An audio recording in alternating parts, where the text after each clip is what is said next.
your summer programmer here at the Yorkton Public Library, and today we are doing a science experiment called the self-inflating balloon, meaning that we're going to create a balloon that blows up all by itself without any helium or our mouths.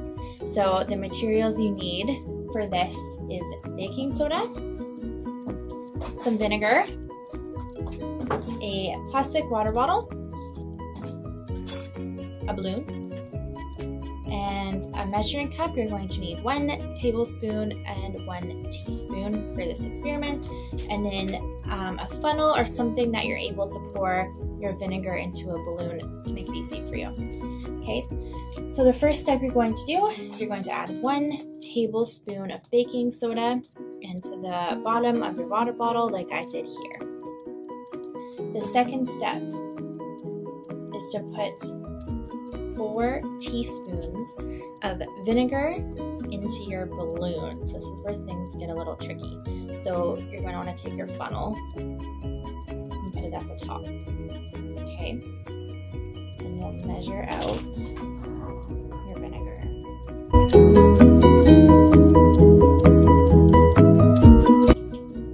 do that 4 more times.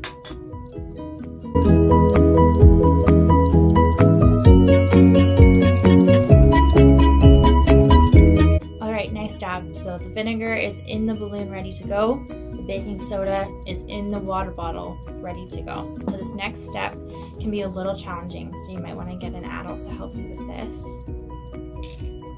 So you're going to take your balloon. Do not let the vinegar dump into the water bottle. So keep this part down. You're going to take this part of the balloon, stretch it out, and you're going to place it over top of the water bottle. Best you can.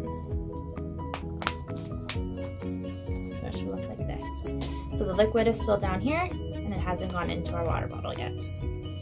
So when you're ready, take your balloon, lift it up, and let the vinegar drop down to the bottom of the bottle.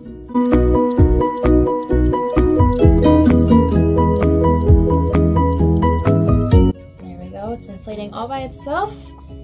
From the reaction down here with the vinegar and the baking soda. So the reaction will start to fade and the water bottle won't get any bigger, and that's how you know that the experiment is done. But the reason that this happened is because this reaction created a gas called carbon dioxide, which is air that floated up into our balloon and made it inflate all by itself.